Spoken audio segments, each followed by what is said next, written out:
Each and every Thursday, sportsmemo.com goes back in time and you can get daily pick packages priced for only $5. And yes, for those wondering, that includes any 5% best bets normally priced at $30. This is the real Throwback Thursday. As an added bonus, all first-time customers will be credited $25 in wager bucks after those initial $5 purchases. So each and every Thursday, make sure you go to sportsmemo.com, get your favorite capper's best bet for only $5.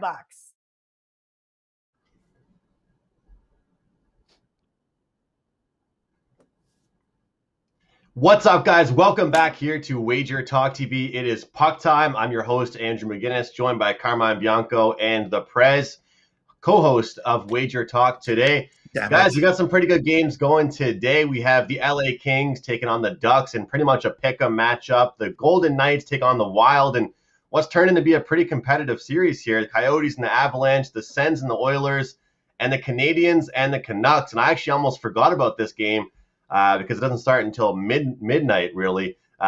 We're in my neck of the woods. But tough beat last night on my 5% play. You know, sometimes the obvious plays you think are the plays to make. And I had a pretty lengthy write-up and analysis on the Tampa Bay Lightning. I didn't think it'd be a flat spot for them because they didn't really play their best against the Blackhawks. The Red Wings gave them all they had, and it goes to overtime. The Lightning win. So feel for the people that grabbed that play, but it's still been an outstanding March. I'm still number 5 in the rankings at WagerTalk in the month of March. Hockey run is still going pretty good, and still feeling pretty great about things. So, Carmine, I'll bring you in. How was yesterday? You had some amazing Champions League games, man. I had so much fun watching those.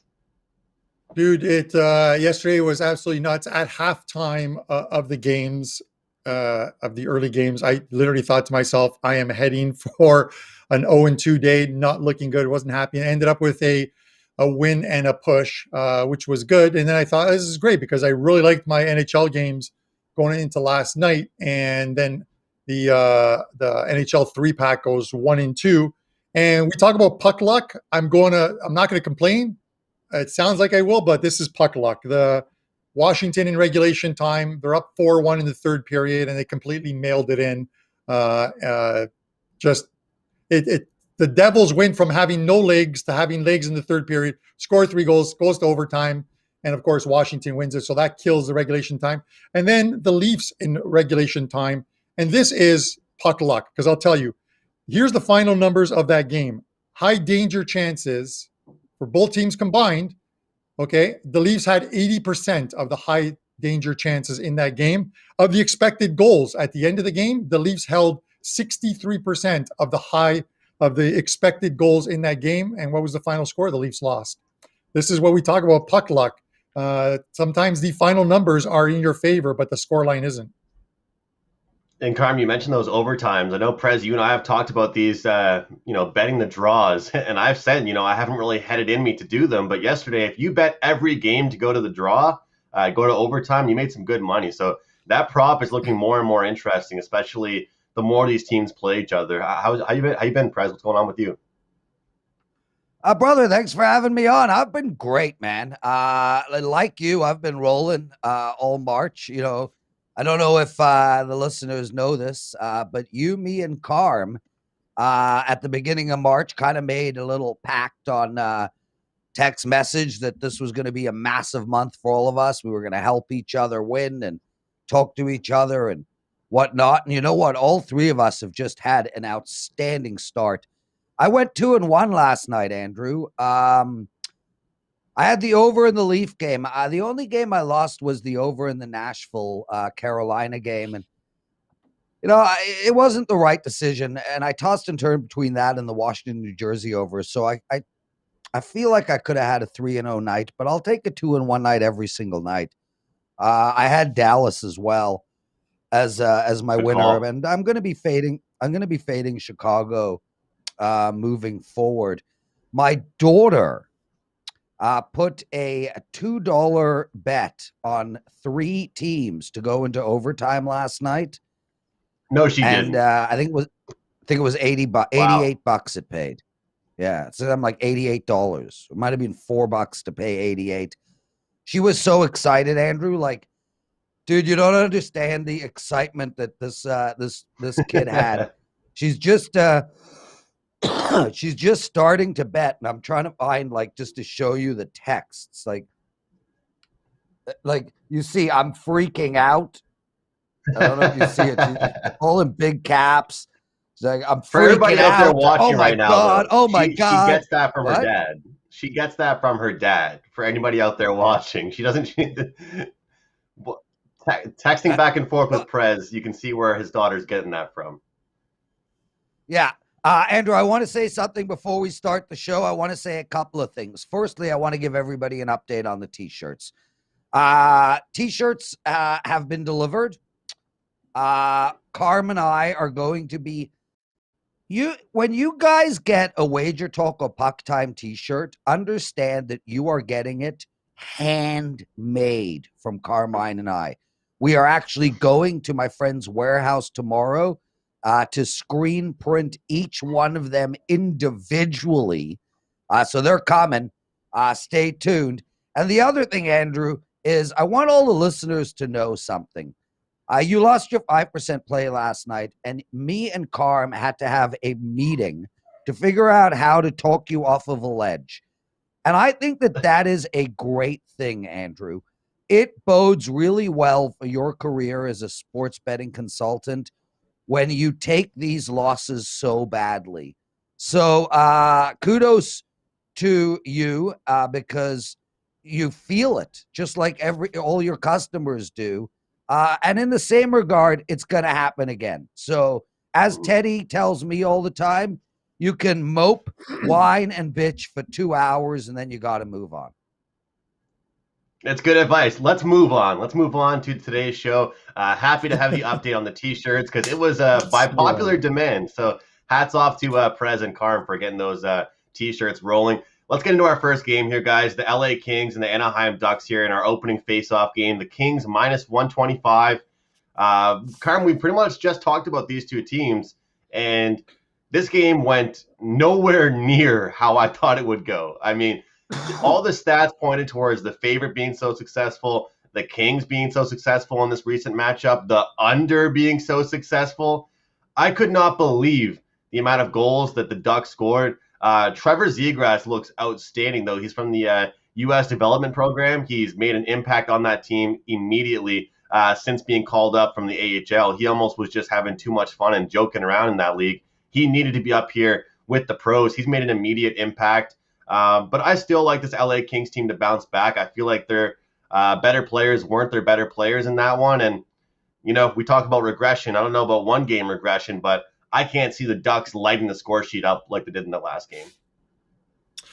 Yeah, I have to agree with you on this. If you remember on Monday's show, I literally said to you guys that I had put the under on my card, ready to load it, and then I got rid of it, and then ready to load it again, and then got rid of it. I just didn't feel good about the under in that game. And it's the only game of the 6 on Monday that went over the total. The other 5 stayed under the total. But with that said, I literally am going to go to the under here. It's my lean. These two teams aren't teams that are going to light it up 6-5 on every night. I actually feel that the fact that game finished with the scoreline that it did, and then when I looked at sort of the high danger chances and the expected goals, there was a shorthanded, a couple of power plays.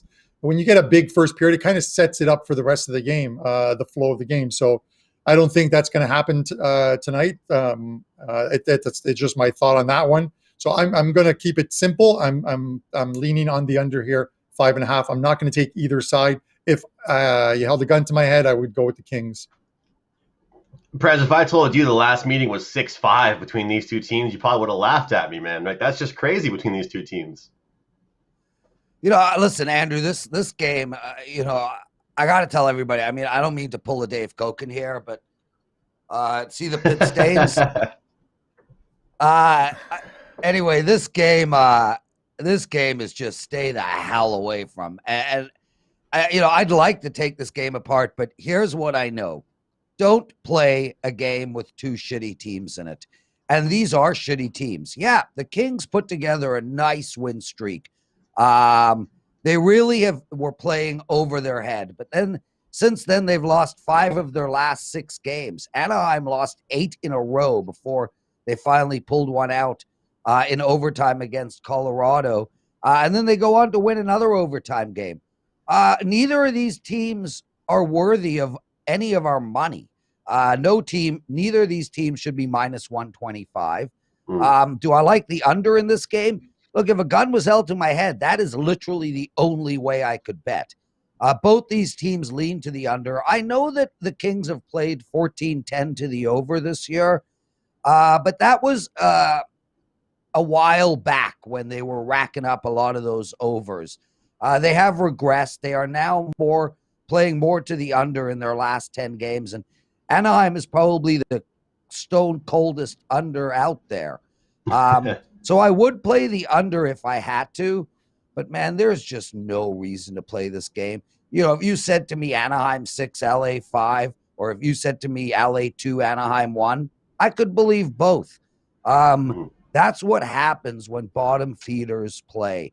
And they normally play, when they play against each other, they normally play against who they are as a team to begin with. And we see that in all sports. Finally, you know, Anaheim can play a team that they can skate with. I would stay away from this game. There's just no reason to bet it. Momentum's just so huge in sports, but especially right now with these new divisions, guys. And I think it's interesting. We saw Anaheim beat Colorado, a pretty banged up Colorado, but you're still feeling pretty good about yourself. Then you go ahead and go into this game and score 6 goals. You have to feel good about that. However, if we do notice, they gave up their lead. LA was down, and they came back and fought into overtime. So although they lost, I feel like the LA Kings finished their game on a pretty good note. Our next game, though, guys, I feel like you'll have a little bit more to say about. Everyone's going to want to have a little bit more piece of the pie in this game. It is the Vegas Golden Knights and the Minnesota Wild. Pick 'em. It's a minus 110 here. Minnesota took the last game, but there was no Mark Stone. There was no Pietrangelo. So the injuries obviously played a huge factor. The lineups played a huge factor.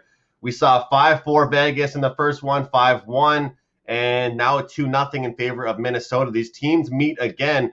Prez, I'll go to you first, man. I just look at this one, and I think that despite the lineups, despite the questionable with Pietrangelo and Mark Stone, I still just think Minnesota's a good team, but they're not better than this number 1 team, even without Stone. I think they're better either, but they are very impressive, Minnesota. They got so much speed. They've changed their identity from last year. They're now a fast skating team with goal scorers. Look, I mean, I always fear betting against Minnesota because I feel like Terry Edelman is going to hunt me down. That man gets so angry when you bet against his team.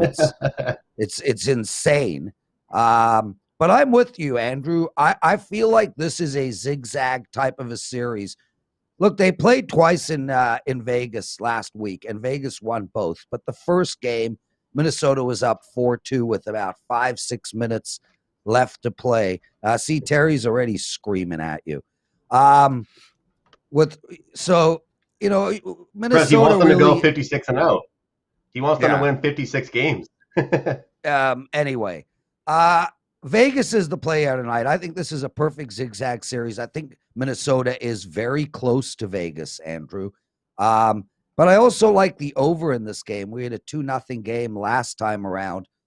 I think with all the speed, you know, I remember the first game these two played last week. Carmine texted both you and I and said, can you believe the pace on the ice? And that is why I like the over in this game, and I like Vegas. And frankly, I would bet both. And can Vegas get me 3 goals? That's the question that I would ask. Can Vegas get 3 goals?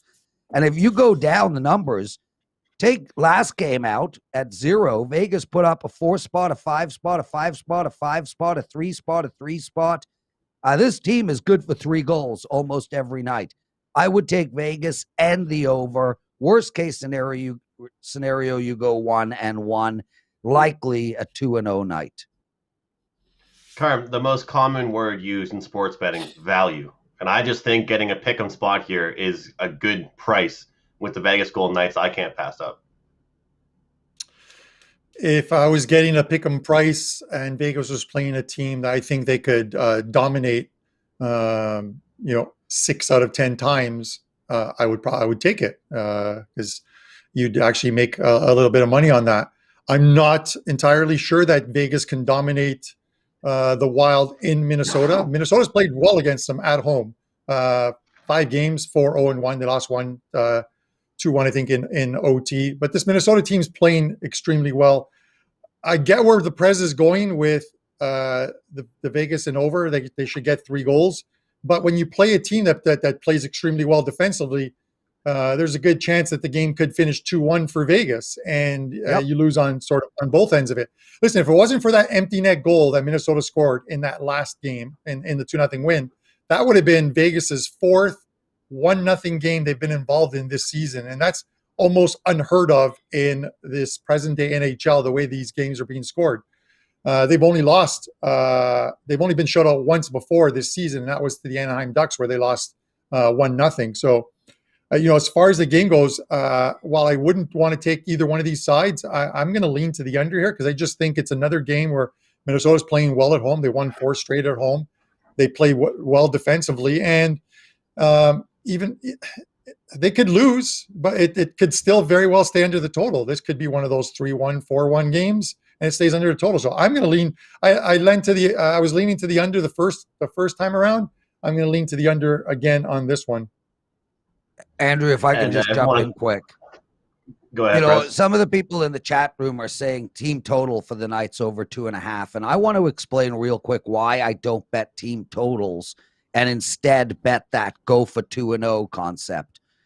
Look, I understand team total 2.5 for Vegas at -140. If they get 3, you win. But if you bet Vegas and the over and they get 3, you cannot have a losing night. For me, as a bettor, I would rather put myself in a position where I can't have a losing night, but can go 2-0, than in a position where I can just go 1-0.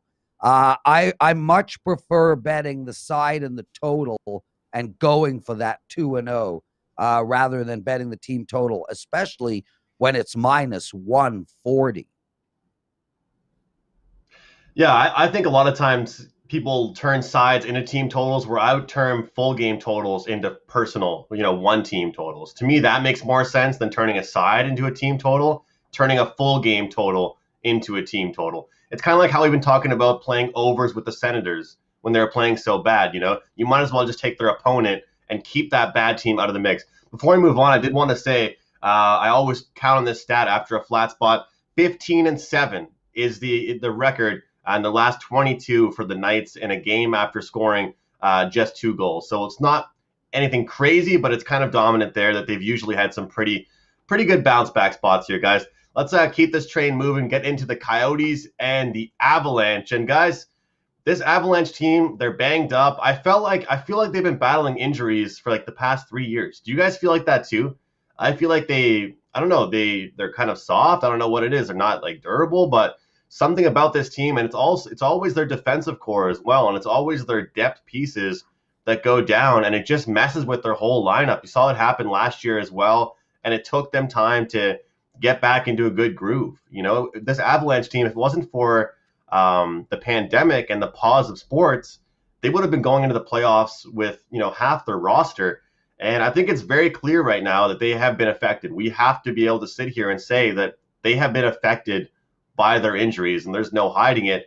But now, Carm, they're -200 after that last performance. We talk about these bounce back spots. We can look at all the trends we want, but how do you feel right now about this Avalanche team? Well, the Avs are much like the game we're going to discuss after this game, where if you're not getting secondary scoring from your team, it's going to suffer. And then what happens when you lose a guy off the only line that is scoring for you? You're going to suffer even more. And this is what happened. Can you imagine the Edmonton Oilers without McDavid when the second and third and fourth lines aren't scoring? They become the Ottawa Senators, for lack of a better thing. But as far as this goes, look at that first game. I talked about it. This first game between the Avs and the Coyotes. The Coyotes had 7 shots on goal through 2 periods of play, finished with 14 shots on goal in the game. This is one of those cases of less is more. 14 shots on goal, and they won 3-2. McKinnon out. McKinnon returns tonight, and that's going to make all the difference, I believe, getting McKinnon back tonight. So I'm going to keep it short and simple. This is a bounce back spot for the Avs. I think it's a nice little revenge spot after losing in a game in which they should have put away and won. So my lean is going to be the Avs on the regulation line, which you can get about 135, and the puck line because you're getting plus money. And we have Comper right now is a question mark. Timmins is a question mark going into tonight. Makar is still on the IR, and Bowen Byram is a question mark. So Nathan McKinnon is back, like Carm said, but still 3 or 4 players with a question mark next to their name. Prez, what are your thoughts here on this game tonight? Andrew, right now McKinnon is probable. He plays Colorado in regulation all day, every day. He doesn't play. There's no chance I'm playing this game. This is an extremely top-heavy team. This team, if we go back to the beginning of the season, you talked a lot about the depth of Colorado. I don't see it. They're very much like Edmonton, as you mentioned earlier in the show. Without McDavid, this team is mediocre at best. I mean, without McKinnon. With McKinnon, this team is amazing. And that's how good he is. Shout out to Rick Tocchet. What a job coaching. My God, this Arizona team, just a tough team to play against. Guys, stay on top of whether McKinnon is playing or not. If he's playing this game in regulation, no-brainer. Prez, I also feel like because this team has so many mobile defensemen, and I know that has to be out there with you with your beer league team in Toronto as well, but they cause too many turnovers. They're always up there in the offensive zone, which is great. I love that new age of hockey, right? But I feel like it's also a bad thing that right now, if you look at all of their defensive pairings, they don't really have that stay-at-home guy. Every guy for them is a puck-moving defenseman. Samuel Girard, Bowen Byram, he's unbelievable. Makar.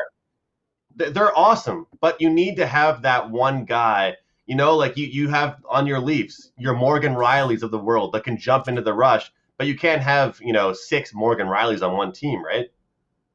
No, listen, if I was Colorado, I would do everything I can to get my hands on Duncan Keith. There's your stay-home defenseman to go into the playoffs. You could probably get him super cheap. But you are right, Andrew. But I'll tell you, man, that Colorado team, their back end, to watch them skate with the puck is just joyous. I mean, it is just unbelievable hockey to watch. I love the Avs, but not without McKinnon because he's just that good. Yeah. You guys might disagree with me on this next take here. We're going to talk about, of course, the Ottawa Senators and the Edmonton Oilers here as they go head-to-head again tonight. This is the total at 6.5. But as far as the side perspective goes, I actually think that we need to give some respect to the Ottawa Senators. I really do. I mean, I feel like their young stars have come to play. Tim Stützle has looked amazing. Josh Norris has looked great. Batherson has, 7 goals in his last 5 games. Something ridiculous like that. This team is better than a lot of people think they are. And I think that right now in this North Division, as much as the Leafs have had a couple losses in a row, I think it's Leafs number 1 and 2, 3, and 4 are completely scattered. And I know these guys might disagree with me on that, but I really feel like we're starting to see the competitiveness of this division, which is great because we're seeing the Oilers and the Senators play tonight. But I feel confident it could be a very competitive game. From a side or for total standpoint, these 6.5 have been tough.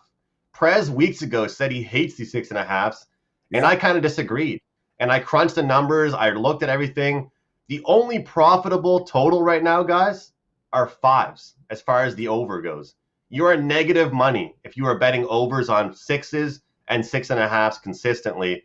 But for right now, I honestly think that this game, I would bet the over in this game. And I've had some pretty good runs with the barn burner segment, but it's because I don't see this Oilers team just scoring 1 or 2 goals and winning a game. I feel like if they're going to break out, they're going to break out big time. They had that win against them last time, but let's face it, it still wasn't really the most impressive win that they could have. So Ottawa's not going to slow down their scoring, and I think we can get over 6.5 here, Prez.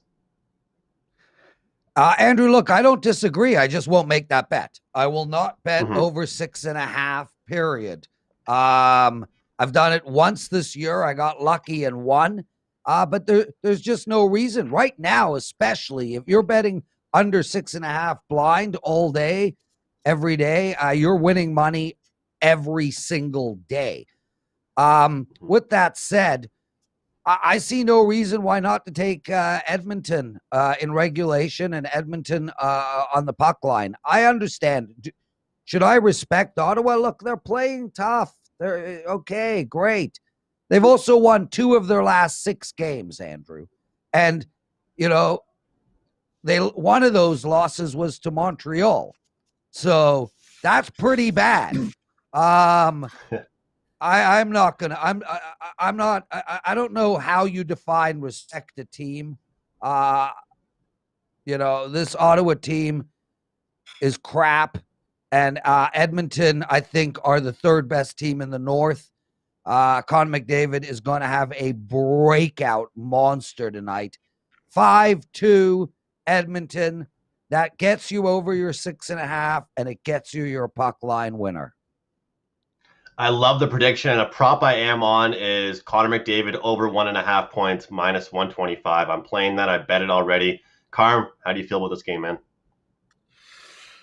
I'm not entirely sure 5-2 could be the score line, but I hope Prez the best on that one. I can't get to the window on over. You got to I can't get to. I'll give it to you in a second. I can't get to the window on the over here because you know how I feel on some of these lines. Games are a little tighter, games are a little closer.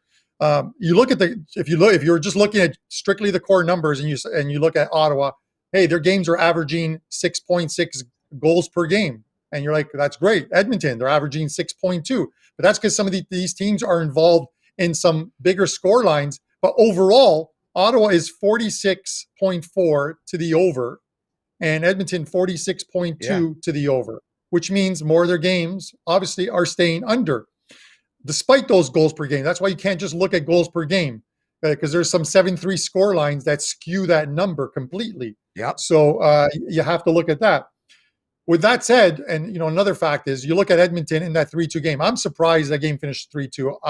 I had Edmonton on the puck line there. I thought Ottawa off the overtime game the night before against Calgary, and then a backup goalie in net with Joey Decord, that it probably would be a lopsided game, and Edmonton outshot them. Edmonton played extremely well, but you know what Edmonton didn't do? They got absolutely 0 secondary scoring. 2 goals from the number 1 line and a goal on the power play from Chason. That's it. That's their 3 goals. If they don't get scoring from those second and third lines, they're not going to win these 5-2 games.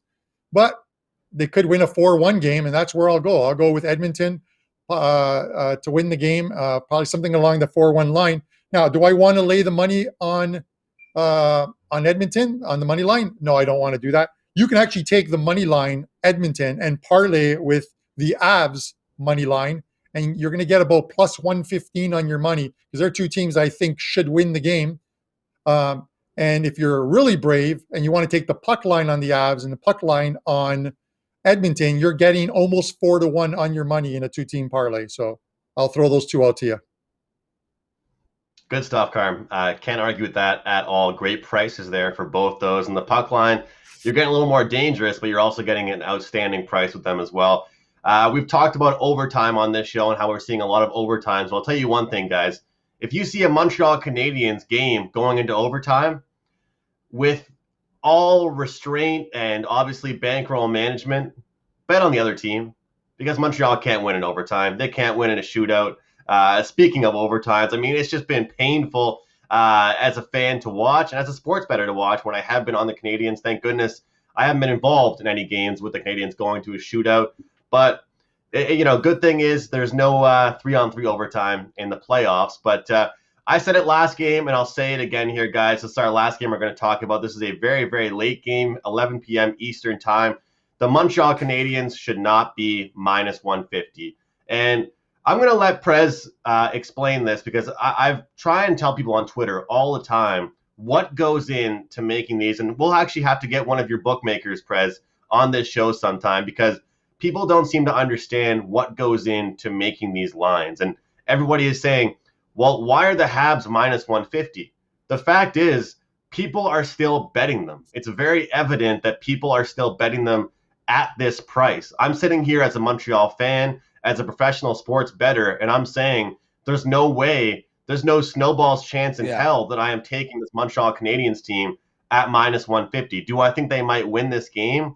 I think they have a good chance, but I also think it's very demoralizing, the fact that they literally had that performance and they just still couldn't get the win. I feel like the stuff that Dominic Ducharme is trying to get across to his team is starting to work, though, as far as puck support. But Prez, what are your thoughts here, man, this matchup? Well, Andrew, let me talk about the line first, because I'm literally living it right now. You know, I've spoken a lot about my kids. I got a 20-year-old daughter and a 17-year-old daughter. Both of them are betting for the first time ever. And my kid always asks me, oh, my God, Montreal, they're supposed to win minus 150. I'm like, no, they're not supposed to win because it's minus 150. It's minus 150 because the books want even money on both sides. That's all. Montreal has lost 7 of their last 9 games.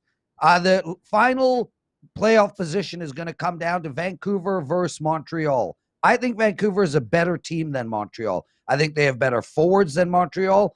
The only thing they don't have is better goaltending when Jake Allen is in the net. I'll take Vancouver at plus 130 every day of the week in this spot. The only problem is they won the last game at plus 130. So technically it is the right spot to bet Montreal. But how the hell can you lay 150? That's absurd. I like the over in this game. We're going to see some scores. Carm? That was quite the long-winded thing by Prez there. Okay, I'll make mine a lot simpler, mine's a lot simpler, a lot quicker, because I'm a little slow. Yes, I'm going to say it. I haven't had my espresso. I'm a little slow because earlier Prez talked about going to do T-shirts tomorrow with some guy named Carmine. Apparently he has 2 friends named Carmine, because I'm going to be watching my 5% play tomorrow in Europa League while him and Carmine are doing shirts. Anyways, as far as this game goes, on Monday, I released to my clients Montreal first period. My theory on this is the Habs have been starting games a lot better than they have during that run where they had to get rid of their coach. They're playing a lot better. And it actually worked out in giving out this play to my clients on Monday, because the Habs had the lead after the first period and ended up losing the game. So instead of taking the Habs full game, I took them first period, and I'm going to do the exact same thing tonight. You got to lay about 128 to 130 on the Habs on the two-way money line, but that's what I'm going to do. I'm going to take Montreal first period tonight against Vancouver. Carmine, I'll throw it right back to you, man, for your best bet, your power play, and any promos you might have. Yeah, so 2 games up today in Champions League. Those games kick off at 3 o'clock. You can get them both at WagerTalk.com. And an NHL 4-pack for tonight. Only 5 games, but 4 plays. I like these plays, so I'm hoping for a good day. A 5% play up tomorrow in Europa League. My show best bet is going to be the game I just discussed, which is the Montreal Canadiens first period, minus 128.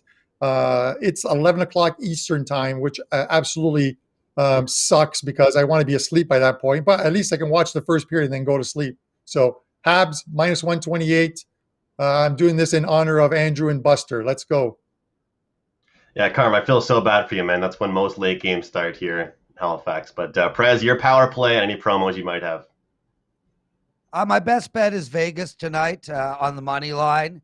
As far as promos go, I'm rolling in NBA and I'm rolling in hockey right now. I'll have 2 hockey bets up within the next couple of hours. And also, guys, make sure to watch Wager Talk today. Andrew, have you ever been on Wager Talk today? I can't remember. Twice. Well, you're on the third time today. I can't remember. It's been a long time. You're on today, Andrew. On today? Yep. I just got a notification. We lost our guest 5 minutes ago. So see you at 12:25 Eastern. Please text me 3 games you want to talk about. All right, sounds good. My power play is going to be Connor McDavid to score a goal, plus 105. I haven't really given out a best bet prop in a long time. Plus 105 is going to be my power play here. with McDavid to score. You know, I hate to use the do factor, guys, but it's been quite a few games here, and he's had his chances. His shots have been there, 3 or 4 shots per game during that goalless drought, so I feel like McDavid will get going and find the back of the net. And I think it's probably been about 8 months, guys, since I've had back-to-back days with a 5% pick. I have a 5% college hoops pick tonight, actually, going around early in the evening. So you can grab that at WagerTalk.com. I'm hitting 70% in basketball right now over the past couple of weeks. That's college basketball and NBA combined, over 30% net profit. So go ahead and grab that over at my capper page, wt.buzz/am. 5% college hoops best bet side going. You can see the power plays right there. Carmine has the Habs in the first period. Prez with the Golden Knights, and I'm on McDavid to score a goal, plus 105. Thanks a lot for watching, guys. Take care, and we'll see you tomorrow right here on Wager Talk TV. Looking to get the edge when betting on the ponies? Get access to all of SIG's reports now through the Belmont Stakes for only $169. You will get approximately 5 sheets per week for the next 15 weeks at $75 $9 reports. That comes out to a $675 value if purchased daily, saving you $506, and you'll have total access to SIG sports racing selections through Derby prep season, the Kentucky Derby, the Preakness, and the Belmont Stakes.